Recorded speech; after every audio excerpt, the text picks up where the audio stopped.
ദോശയിലൊരു വ്യത്യസ്തത്തിന് വേണ്ടി നമ്മളിതാ ഇന്ന് റാഗിപ്പുല്ല് ഉപയോഗിച്ചുള്ള ദോശ ഉണ്ടാക്കണം കേട്ടോ. റാഗിക്ക് ഒപ്പം നമ്മൾ അല്പം കടലപ്പരിപ്പ്, ചെറുപയർ,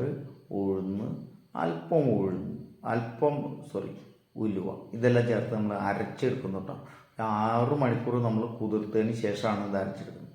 നിങ്ങൾക്ക് അല്പം കൂടി ക്രിസ്പ് കിട്ടണമെങ്കിൽ ഇതേപോലെ ആവണമെങ്കിൽ നിങ്ങൾ എന്താ വെച്ചിട്ടുണ്ടെങ്കിൽ ഒരു 1/2 കപ്പ് ചോറ് അരച്ച് ചേർത്താൽ മതി കേട്ടോ.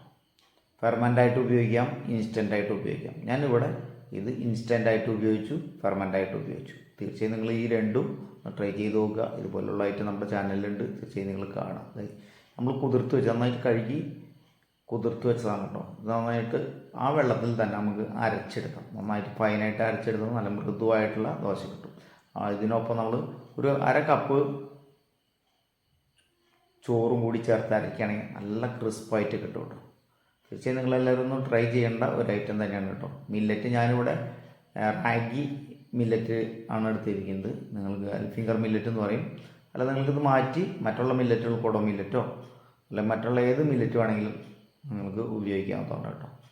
അപ്പോൾ നമുക്ക് ചട്നി ആയിട്ട് ഞാൻ ഇവിടെ എടുത്തിരിക്കുന്നത് നമ്മുടെ ഫ്രഷ് കോക്കനട്ടിൽ അല്പം ഉള്ളി, പച്ചമുളകും, ഇഞ്ചി എല്ലാം കൂടി കൂട്ടി അരച്ച് ഉപ്പൊക്കെ ചേർത്ത് ഒന്ന് താളിക്കുക. അതാണ് നമ്മുടെ ചട്നി. സിമ്പിളായിട്ടുള്ള ചട്നി, ടേസ്റ്റി ആയിട്ടുള്ള ദോശ ഫെർമെൻ്റ് ആവാത്ത ദോശയാണ്. ഈ ദോശ ഫെർമെൻ്റ് ആവായിട്ടില്ല, അപ്പോൾ സോഫ്റ്റാണ്. അതിൽ അരി അല്ലെങ്കിൽ ചോറ് നമ്മൾ ചേർത്തിട്ടില്ല കേട്ടോ.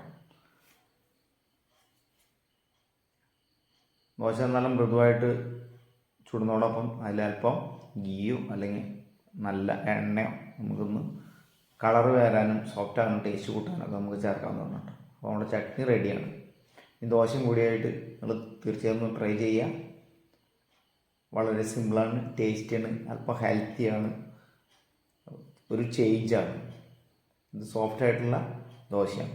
നമ്മൾ ക്രിസ്പായിട്ടുള്ളത് ചോറ് കൂട്ടി അരച്ചത് നമ്മൾ മുൻപ് കാണിച്ചു കേട്ടോ. അപ്പോൾ തീർച്ചയായും നിങ്ങൾ ഇതുപോലത്തെ ഐറ്റം നമ്മുടെ ചാനലിലുണ്ട്, ഉണ്ടാക്കി നോക്കുക, നിങ്ങളുടെ അഭിപ്രായം പറയാം. Enjoy the life. Sajee's flower time. By.